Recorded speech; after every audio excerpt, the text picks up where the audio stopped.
The most insulting kind of humiliation in a hospital is the kind that happens in a hallway full of life and death work while somebody pretends it is merely procedure. Dr. Elias Monroe had already been in surgery for 6 hours when the security guard decided he needed verification. Not because of anything he had done. Not because of a report. Not because of a patient complaint or badge malfunction or any actual disruption in the building. Because a black man in dark blue scrubs, carrying a surgical case and moving with authority through a private surgical corridor, had apparently looked more suspicious to him than the dozens of white physicians who pass through the same doors every day without ever once being asked to explain themselves. Before we get into it, tell me where you're watching from today. And if you enjoy stories about dignity, justice, and public moments when prejudice collapses in front of witnesses, subscribe and stay with me. St. Matthew's University Hospital was one of those institutions that liked to call itself world-class because enough magazines had done it first. Glass atrium. Research wing. Private donor floor. Trauma center. 3 surgical towers. A neurology institute named after a billionaire nobody on staff had ever met. It was the kind of place where brilliance moved fast and hierarchy moved faster. Elias Monroe belonged there. He was 45, one of the hospital's top vascular surgeons, and the kind of physician whose name got spoken differently by the people who actually knew medicine. Not louder. More carefully. He had hands that stayed steady under pressure, a reputation for taking impossible cases other surgeons declined, and a teaching style residents found terrifying until they realized how much safer it made them. He was not warm on first impression. He did not care. Warmth was optional. Precision was not. That Thursday had already been brutal. A ruptured aneurysm at dawn. A delayed bypass revision before noon. Then a consult on the 8th floor that should have been straightforward and wasn't. By 5:20 p.m., he was moving through the restricted surgical connector between Tower B and the private post-op suites because a patient's family had requested to see him before the next procedure began. He had changed out of the blood-marked or gown and into clean scrubs. Hospital badge clipped to his chest. Surgical cap off. Tablet under one arm. Phone buzzing in his pocket every 4 minutes with some new demand from some new part of a building that never stopped needing him. He was tired, but not the kind of tired ordinary jobs allow people to indulge. Hospital tired. Useful tired. The kind that keeps moving because stopping has consequences. He turned the corner by the staff-only elevators and heard footsteps behind him. Not unusual at first. Then the footsteps stayed behind him. Same pace. Same distance. He glanced once in the glass reflection of the corridor window. Security. White man. 40s. Broad. Short hair. Black uniform. Radio at the shoulder. The sort of face that looked too comfortable with small authority. Elias kept walking. The guard kept following. At the second security door, Elias tapped his badge, heard the lock click, and pushed through into the next corridor. Before the door shut, the guard caught it with one hand and stepped in after him. That was when Elias stopped. He turned just enough to look at him fully. Yes? The guard gave the tight professional smile men use when they want to sound polite while already treating you as a problem. Sir, I'm going to need to verify your credentials. Elias stared at him. My credentials? Yes, sir. Elias glanced at his badge. Then back at the man. My badge just opened a restricted surgical corridor. The guard nodded as if that changed nothing. I still need to verify. Why? The guard shifted his stance. Routine check. That was a lie. And both of them knew it. Routine checks do not involve tailing a surgeon through 2 corridors before inventing procedure. Elias asked again, why? The guard's jaw tightened slightly. You entered a controlled area and I need to confirm you're authorized to be here. Elias almost laughed. Not because it was funny. Because the insult had already become so clean it barely needed translation. He was wearing hospital scrubs. Hospital badge. Hospital shoes. Holding a surgical tablet with patient charts. Moving through a corridor no civilian could access without staff credentials. And still, somehow, he needed to be confirmed. Meanwhile, white orthopedic residents with expensive haircuts strolled through these halls every day carrying coffee and confidence and nobody followed them anywhere. Elias said, read the badge. The guard looked at the card. Then back at Elias. I prefer a second form of verification. There it was. The escalation. The tiny bureaucratic ladder prejudice loves to build after it realizes the first insult didn't land softly enough. Elias kept his voice flat. And I'd prefer not to be delayed in a surgical corridor by a man inventing process. The guard's face hardened. Sir, there's no need to get hostile. Hostile? Of course.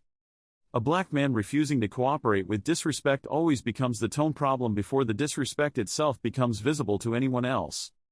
Elias held his gaze and said, "There is no hostility here. There is a doctor on a tight clock asking why security is following him in a restricted hallway after his badge already cleared access." The guard touched the radio on his shoulder. "If you won't cooperate, I can call administrative support." Elias said, "Call whoever you like." The hall had not been empty for some time now. A nurse at the PharMed station had looked up after the word credentials. A resident near the charting alcove had gone very still. A transport orderly pushing an empty bed slowed just enough to notice tension and then, wisely, kept moving. The guard, whose name tag read H. Fisher, seemed to mistake the quiet around them for authority rather than witness. "I'm just doing my job," he said. That phrase again. The favorite shield of people whose jobs somehow become most active around the wrong skin at the wrong level of confidence. Elias said, "No. You are doing something with your job." That landed. The nurse at the med station looked away too late. She had definitely heard it. Fisher set his jaw. "Sir, I need your full name and department." Elias looked at him for one long second. Then, with the kind of restraint only very tired powerful people can manage, he said, "My full name is on the badge you are choosing not to trust." Fisher reached for the radio again. And at that exact moment, the elevator doors at the end of the corridor opened. Out stepped Chief of Staff Rebecca Lang. White woman. Late 50s. Immaculate suit. The sort of hospital authority who never needed to raise her voice because every square inch of the building already understood what happened when she was displeased. She took in the scene in one sweep. The security guard. The stopped surgeon. The witnesses pretending not to witness. The fact that Elias Monroe, who generated enough surgical revenue, institutional prestige, and actual saved lives to fund half a donor wing, was standing in a restricted corridor being handled like a trespass risk. Her expression changed instantly. "Dr. Monroe." Fisher turned. Rebecca Lang kept walking toward them. "Is there a problem?" Elias answered before Fisher could start arranging his innocence. "Yes," he said. "Your security officer appears to believe my badge requires a second opinion." Fisher said quickly, "Ma'am, I was just verifying access." Rebecca stopped in front of him. "Verifying Dr. Monroe." 3 words. Devastating. Fisher began recalculating immediately.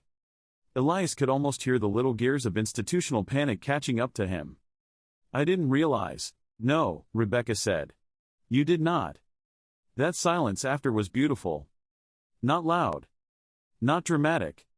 Just the sound of a man discovering too late that the person he had decided to turn into a procedural problem was, in fact, one of the most important physicians in the building.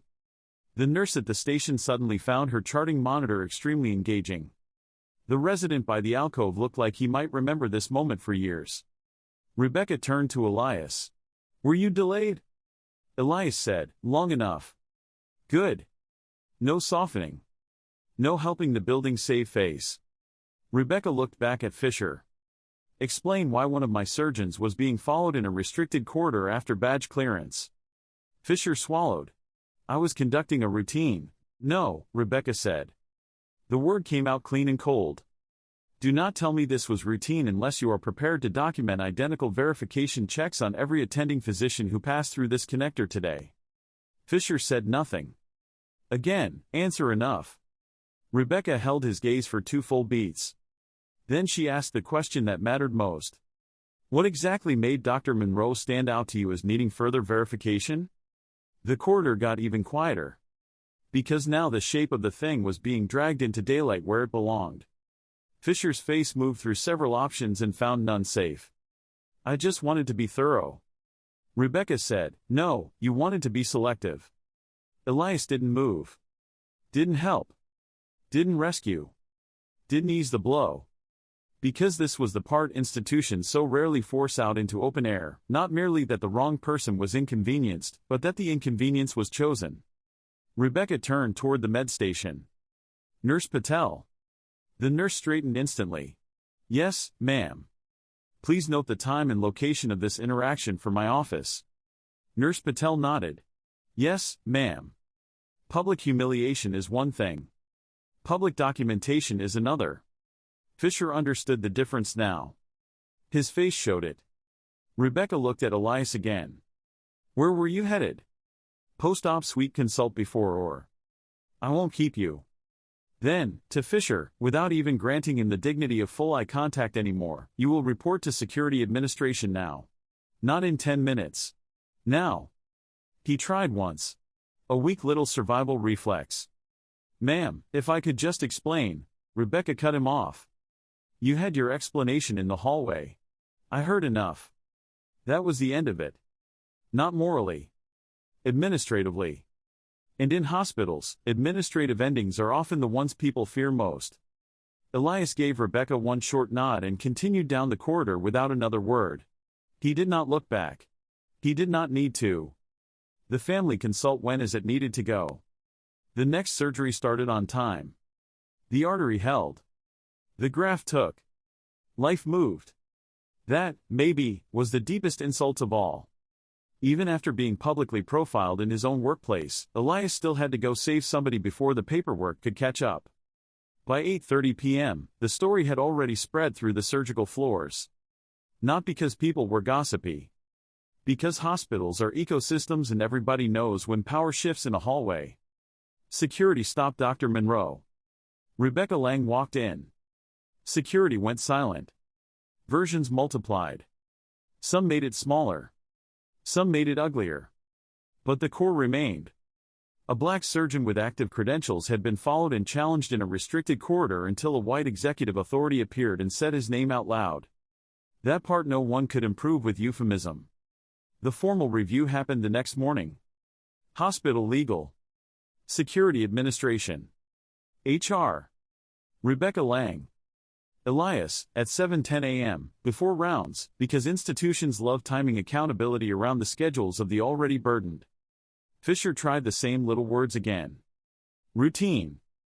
Thorough. Concern. Professionalism. But badge logs are rude in the best way. They showed Elias's access was valid. Showed the corridor entry cleared normally. Showed no system flag. No active alert. No request for escort. No security protocol trigger. In other words, the official record had no reason for the stop. Only Fisher did.